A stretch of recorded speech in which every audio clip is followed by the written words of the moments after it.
पुणे. माझ्या घरामध्ये आईला 20 वर्षापासून त्रास होता मला. तर आम्ही बऱ्याचदा इकडे तिकडे गेलो, पण कुठं काय असा फरक एवढा पडला होता बरं का. आणि 3 महिन्यापूर्वी आमचे पाहुणे नामदेव खारतोडी आले होते. आल्यानंतर त्यांनी स्वरात केलं, त्यांना बऱ्यापैकी फरक पडल्यानंतर मग त्यांनी सांगितलं तुम्ही पण आम्ही इथं आल्यानंतर तुम्ही सांगितलं इथं की नामस्मरण करायचं सकाळी संध्याकाळी बरोबर. संध्याकाळी एक अगरबत्ती आणि सकाळी एक अगरबत्ती लावा आणि नामस्मरण करा.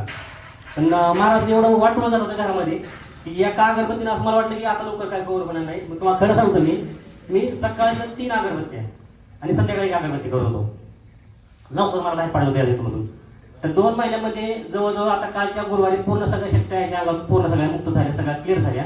आणि जसं म्हणायचं की इथं मनापासून नामस्मरण करा. फक्त इथं आले तर तुम्ही मनापासून नामस्मरण जर केलं तर 100% तुम्ही यातून मुक्त होणार आणि तुम्ही सगळं क्लिअर होणार आहे. आता माझी बारामतीमध्ये वायपेनची कंपनी सांगतो. तर कंपनीमध्ये आम्हाला लय त्रास होता की काय होतं, सेल व्हायचा पण पेमेंटच निघत नव्हती. काही केलं पेमेंट निघत नव्हती. एक पेमेंट आमचं असंच गुंतलं होतं, 10 लाख रुपयात माझं पेमेंट. तर काय केलं ते पेमेंट निघाला. मग त्या दिवशी मी इथं आलो, महाराजांना हात जोडलं, विनंती केली की माझं पेमेंट हे निघावं. मी 10 लाख रुपये पेमेंट झालं आणि त्यातूनच मी आधी इन्व्हर्टर घेतलं. धन्यवाद. श्री गुरुदेव दत्त.